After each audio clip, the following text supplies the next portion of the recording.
how to check order history on Facebook.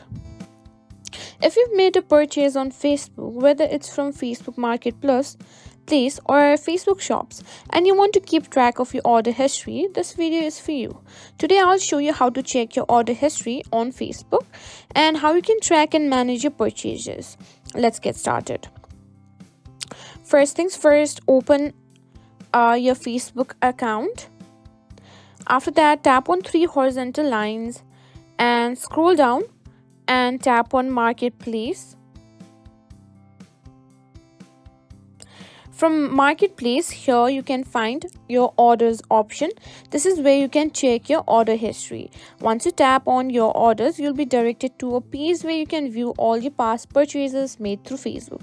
Since I have not yet simply purchased anything, so I have not the option that says your orders. And if you have simply ordered, you can simply tap on your orders. As you can see here, you can see all these things, you are selling, what you've saved, and also your orders as well.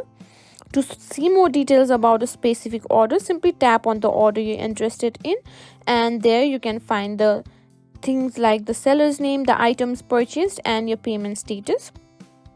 Now, if your order has shipping information available, you may also see a tracking number and a link to your package. Facebook partners with carriers to give you a real-time updates on where your order is. Just tap the tracking number and you'll be redirected to the carrier's website to get the latest status of your delivery. And that's it. That's how you simply check your order history on Facebook. If you found this video helpful, don't forget to like, share, and subscribe to our channel.